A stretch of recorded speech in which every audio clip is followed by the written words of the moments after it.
Genesis chapter 50. Joseph threw himself on his father and wept over him and kissed him.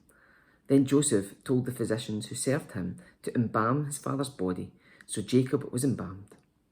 The embalming process took the usual 40 days, and the Egyptians mourned his death for 70 days. When the period of mourning was over, Joseph approached Pharaoh's advisors and said, "Please do me this favour and speak to Pharaoh on my behalf. Tell him that my father made me swear an oath.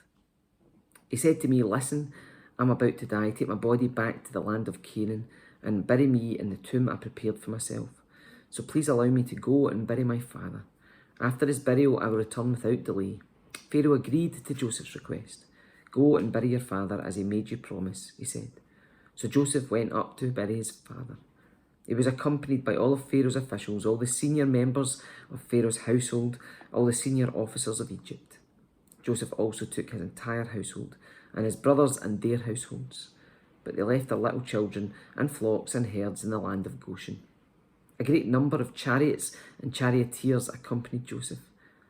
When they arrived at the threshing floor of Atad near the Jordan River, they held a very great and solemn memorial service, with a 7-day period of mourning for Joseph's father. The local residents, the Canaanites, watched them mourning at the threshing floor of Atad. Then they renamed that place, which is near the Jordan, Abel Mizraim, for they said, "This is the place of deep mourning for these Egyptians." So Jacob's sons did as he had commanded them.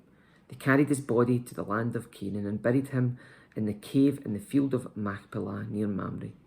This is the cave that Abraham had bought as a permanent burial site from Ephron the Hittite. After burying Jacob, Joseph returned to Egypt with his brothers and all who had accompanied him to his father's burial. But now that their father was dead, Joseph's brothers became fearful. "Now Joseph will show his anger and pay us back for all the wrong we did to him," they said.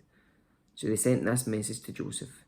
"Before your father died, he instructed us to say to you, 'Please forgive your brothers for the great wrong that they did to you, for their sin in treating you so cruelly. So we, the servants of the God of your father, beg you to forgive our sin.'" When Joseph received the message, he broke down and wept. Then his brothers came and threw themselves down before Joseph. "Look, we are your slaves," they said. But Joseph replied, "Don't be afraid of me.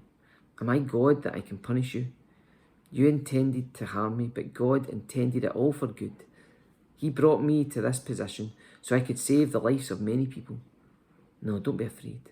I will continue to take care of you and your children." So he reassured them by speaking kindly to them. So Joseph and his brothers and their families continued to live in Egypt. Joseph lived to the age of 110. He lived to see 3 generations of descendants of his son Ephraim, and he lived to see the birth of the children of Manasseh's son Machir, whom he claimed as his own son. "Soon I will die," Joseph told his brothers, "but God will surely come to help you and lead you out of this land of Egypt.